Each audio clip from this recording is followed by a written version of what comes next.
Okay, so our last question, in your opinion, as somewhat of a forecast, what can we expect in 2023? I think you'll see increases in flexibility options in manufacturing organizations. We're already seeing some signs of that, but I think that'll be a differentiator. This kind of all this remote working that's happening for people that aren't on-site people, it's creating a little bit of a division.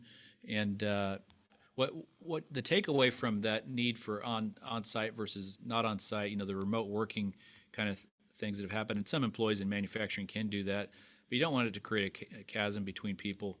Um, but it really speaks to the need for autonomy. And so, how do we build autonomy into a manufacturing environment so that people do feel like they have some choice? I was uh, I was talking with president of a manufacturing organization, and he actually moved his organization to a 4-day work week. Now there are pluses and minuses to that. It's not the answer for everybody, but he said it's the best thing he's ever done, and his customers adjusted to it as well. They have less overhead because they don't have to start their machines as often.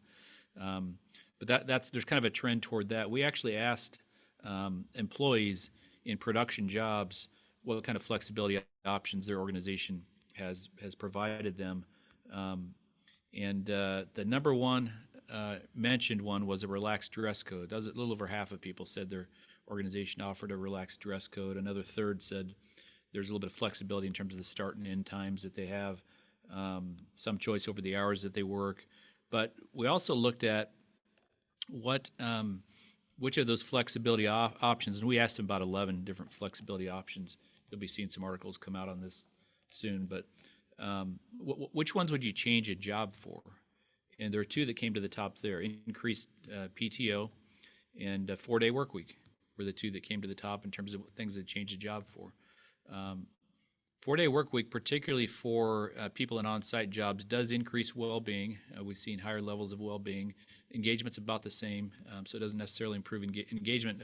Again, comes down to some of these fundamentals of getting work right, which you're not going to replace with the number of days people work necessarily.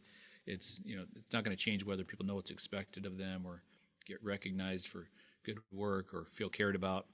But it can have an impact on well-being if it's managed the right way.